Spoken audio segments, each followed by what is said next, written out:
매일 말씀 10분 강론, 오늘은 사순 5주간 수요일입니다. 요한복음 8장 31절에서 42절입니다. 그때 예수님께서 당신을 믿는 유다인들에게 말씀하셨다. 너희가 내 말 안에 머무르면 참으로 나의 제자가 된다. 그러면 너희가 진리를 깨닫게 될 것이다. 그리고 진리가 너희를 자유롭게 할 것이다. 그들이 예수님께 말하였다. 우리는 아브라함의 후손으로서 아무에게도 종노릇 한 적이 없습니다. 그런데 어찌 너희가 자유롭게 될 것이다 하고 말씀하십니까?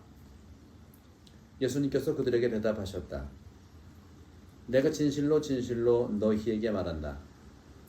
죄를 짓는 자는 누구나 죄의 종이다. 종은 언제까지나 집에 머무르지 못하지만 아들은 언제까지나 집에 머무른다. 그러므로 아들이 너희를 자유롭게 하면 너희는 정녕 자유롭게 될 것이다. 나는 너희가 아브라함의 후손임을 알고 있다. 그런데 너희는 나를 죽이려고 한다. 내 말이 너희 안에 있을 자리가 없기 때문이다. 나는 내 아버지에게서 본 것을 이야기하고 너희는 너희 아비에게서 들은 것을 실천한다. 그들이 우리 조상은 아브라함이요 하자 예수님께서 그들에게 말씀하셨다. 너희가 아브라함의 자손이라면 아브라함이 한 일을 따라 해야 할 것이다. 그런데 너희는 지금 하느님에게서 들은 진리를 너희에게 이야기해 준 사람인 나를 죽이려고 한다. 아브라함은 그런 짓을 하지 않았다. 그러니 너희는 너희 아비가 한 일을 따라 하는 것이다. 그래서 그들이 예수님께 말하였다. 우리는 사생아가 아니요 우리 아버지는 오직 한 분 하느님이시요. 예수님께서 그들에게 이르셨다. 하나님께서 너희 아버지시라면 너희가 나를 사랑할 것이다. 내가 하느님에게서 나와 여기에 와 있기 때문이다. 나는 나 스스로 온 것이 아니라 그분께서 나를 보내신 것이다. 주님의 말씀입니다. 그리스도님 찬미합니다. 네, 오늘 주님께서 하신 이 말씀을 한번 묵상을 해보도록 하겠습니다. 죄에서의 해방이라는 그런 관점에서 말이죠. 오늘 요한복음 8장 34절에 이런 말씀을 하십니다. 죄를 짓는 자는 누구나 죄의 종이다. 초등학교 선생님이 학생들에게 질문을 하였답니다. 여러분은 왜 어른이 되기를 원합니까? 하고 말이죠. 내가 하고 싶은 것을 하려고요 하고 학생들은 얘기했대요. 내가 하고 싶은 걸 하려고 어른이 된답니다. 선생님은 생각했습니다. 오늘의 어린이들은 거의 모두 자유롭게 본인이 하고 싶은 것을 원합니다. 그런데 여러분들 어른이 된다고 하고 싶은 것을 자유롭게 할 수 있을까요? 저도 본당 신부이지만 본당 신부가 하고 싶은 거 할 수가 없습니다. 제가 신학교에서도 책임자를 오랫동안 있었지만 책임자로서 할 일이 참 하면 하겠지만 금방 되는 게 아닙니다. 그런 점에서 어른이 된다고 하고 싶은 것을 자유롭게 할 수 있을까 하는 질문들을 해보는 것이죠. 실제로 어린이는 하고자 하는 것을 엄마나 아빠한테 때를 쓰면 무엇이든지 할 수가 있어요. 하지만 어른이 되고 어느 책임 위치에 있고 거기에 서면 하고 싶은 것을 할 수가 없는 덧없이 더 많은 그런 삶을 우리는 만나게 됩니다. 저도 보좌신부 때는 우리 본당 신부님께서 그렇게 저한테 미사도 많이 하게 하고 제가 보기에는 본인은 맨날 좋아하는 주님을 모시고 이렇게 하는 것 같은데 지금 제가 본당 신부를 해보니까 그때 제가 정말 보좌 신부로서 본당 신부님 이해를 이제서 하겠더라고요. 그런 점에서 자유에 대한 추구는 오직 어린이들만의 이런 문제가 아니고 인간 전체에게 해당되는 것입니다.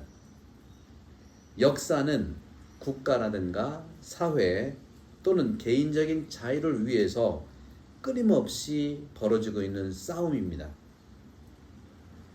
도스토옙스키는 이렇게 말하고 있어요.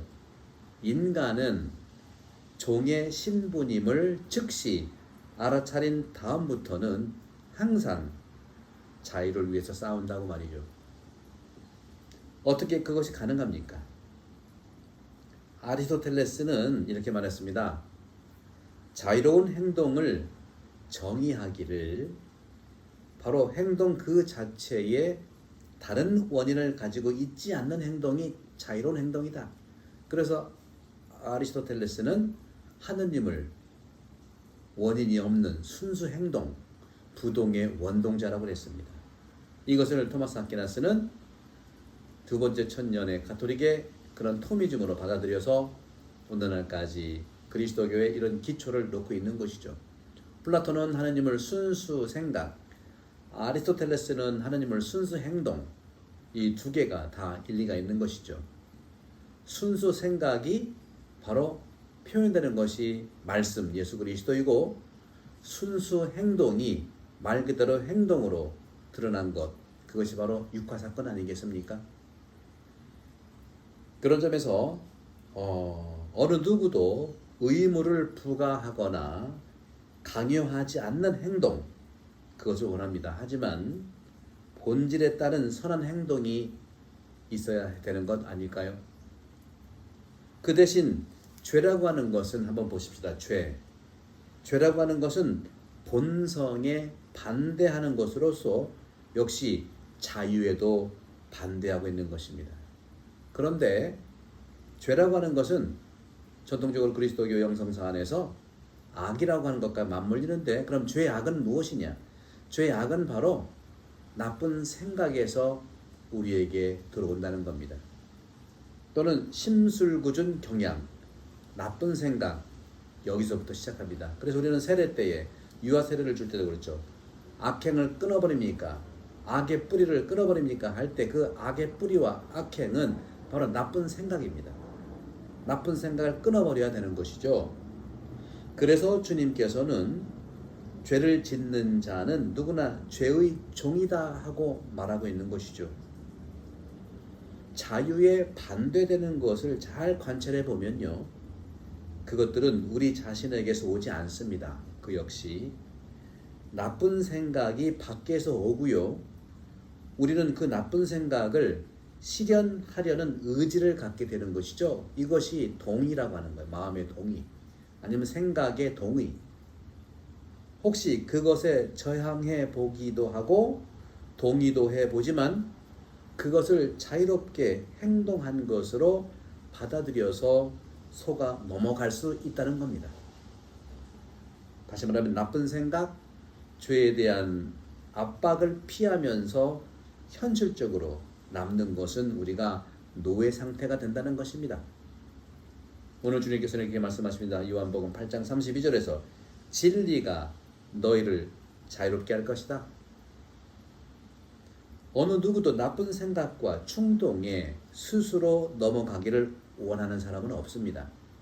그런데 가끔 나쁜 생각이 그를 유혹할 때 그 행동을 정당화하는 방법을 찾고자 주변을 살피고 더듬어 볼 수 있다는 것이죠. 예를 들어서 인내심을 잃고 누군가에게 분노를 일으킨다면 그것을 조절할 수 없음을 우리는 인정하면서도 그럴 수밖에 없었다는 것을 찾아 나서곤 합니다. 정당 방해 같은 것, 합리적인 것, 나한테 말이죠. 나는 의로움과 사랑 때문에 그렇게 행동했음을 말하고 그것을 정당화하기에 이릅니다. 예수 그리스도께서도 역시 화가 나서 성전에서 상인들을 몰아내었죠. 요한복음 2장 14절. 몇 주 전에 사순 3주인가요? 성전 정화 사건 요한복음이었죠. 우리가 자신에 대해 진리를 말하지 않으면서도 성경 인용에 몰두한다면 영성 저자들은, 특히 영성가들에 따르면 그것은 매우 위험한 영적인 속임수라고 말합니다. 진리를 말하지 않고 진리를 살지 않으면서 성경을 인용하는 거예요. 거짓 진실 위에 사실들이 단편단편이라면 단편단편의 사실들이 모아진 것이 진실이거든요. 이러한 거짓 위에, 진실이 아닌 거짓 위에 세워진 삶은 모래 위에 집과 같아서 루카복음 6장 49절이죠. 무너지고 참으로 어려움을 겪는다는 것이죠. 영성 서적들이 또 영성가들이 이구동성으로 조언하는 바가 있습니다. 그것은 바로 자신을 속이면서 머물러 있는 그곳을 바라보기 위해서 각자가 영적인 스승의 충원을 구하라는 것입니다. 하지만 영적 지도자가 그 잘못을 보여주며 명백하게 대안의 길을 찾아내기는 쉽지 않을 수 있습니다. 그래서 영성 지도라든가 영성 동반이라는 것은 영적 지도자가 방향을 제시하는 것이 아니라 영적 지도자와 내담자가 함께 그 내담자에게 섭리하신 하느님의 뜻, 하느님의 계획을 함께 찾아가는 것이 스피리추얼 디렉션, 영적 동반이라고 하는 것이죠.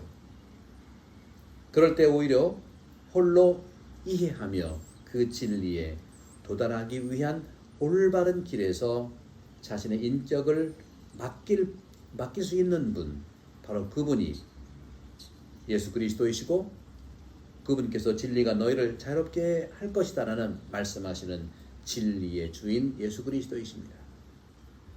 진리이신 말씀을 받아들이고 말씀을 하고 그 길을 찾는 것이 바로 예수 그리스도께서 권하는 자유입니다.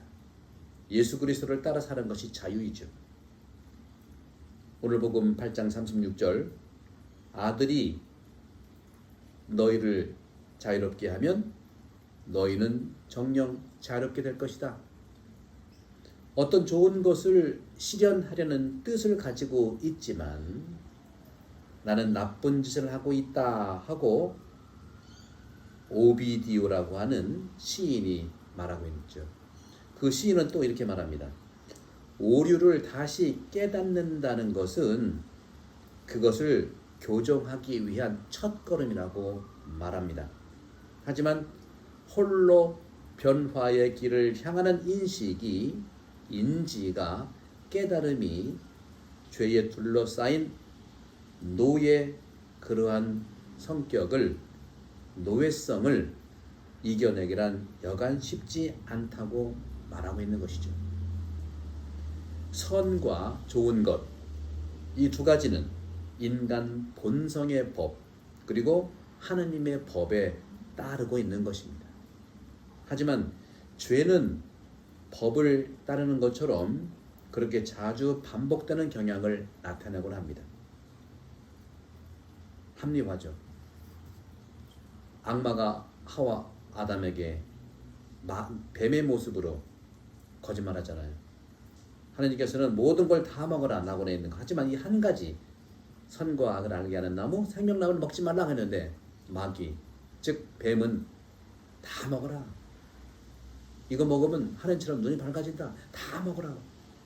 다 먹지 말라 그랬어요. 다 먹되 하나만 먹지 말라 했는데 뱀은 다 먹으라 그랬대요. 먹으면 오히려 하나님처럼 눈이 밝아진다 그래요. 완전 거짓말이죠. 이렇게 죄는 법을 따르는 것처럼 그렇게 자주 반복해서 우리를 유혹합니다. 그래서 우리는 주님의 기도에 기도하죠. 유혹에 빠지지 않게 하시고 악에서 구해달라고. 사도 바오로께서는요, 육안에 살고 영의 법에 대항하여 싸우는 죄의 법에 대해서 강력하게 말씀하십니다.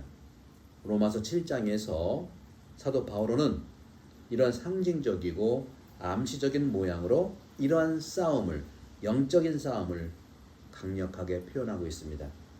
제가 한번 읽어보도록 하겠습니다. 로마서 7장 14절에서 25절 이 말씀을 읽는 걸로 오늘 매일 말씀 10분 강도를 마치겠습니다. 천천히 읽어보겠습니다. 우리가 알고 있듯이 율법은 영적인 것입니다. 그러나 나는 육적인 존재, 죄의 종으로 팔린 몸입니다. 나는 내가 하는 것을 이해하지 못합니다. 나는 내가 바라는 것을 하지 않고 오히려 내가 싫어하는 것을 합니다. 그런데 내가 바라지 않는다는 것을 한다면 이는 율법이 좋다는 사실을 내가 인정하는 것입니다. 그렇다면 이제 그런 일을 하는 것은 더 이상 내가 아니라 내 안에 자리 잡고 있는 죄입니다. 사실 내 안에 곧 내 육안에 선이 자리 잡고 있지 않음을 나는 압니다. 나에게 원의가 있기는 하지만 그 좋은 것을 하지 못합니다. 선을 바라면서도 하지 못하고 악을 바라지 않으면서도 그것을 하고 맙니다. 그래서 내가 바라지 않는 것을 하면 그 일을 하는 것은 더 이상 내가 아니라 내 안에 자리 잡은 죄입니다. 여기에서 다른 법칙을 발견합니다. 내가 좋은 것을 하기를 바라는데도 악이 바로 내 곁에 있다는 것입니다. 나의 내적인 인간은 하느님의 법을 두고 기뻐합니다. 그러나 내 지체 안에는 다른 법이 있어 내 이성의 법과 대결하고 있음을 나는 봅니다. 그 다른 법이 나를 내 지체 안에 있는 죄의 법에 사로잡히게 합니다. 나는 과연 비참한 인간입니다. 누가 이 죽음에 빠진 몸에서 나를 구해줄 수 있습니까? 우리 주 예수 그리스도를 통하여 나를 구해주신 하느님께 감사드립니다. 이렇게 나 자신이 이성으로는 하느님의 법을 섬기지만 육으로는 죄의 법을 섬깁니다. 성도와 성자와 성도실 여러분 모두를 감사합니다. 감사합니다.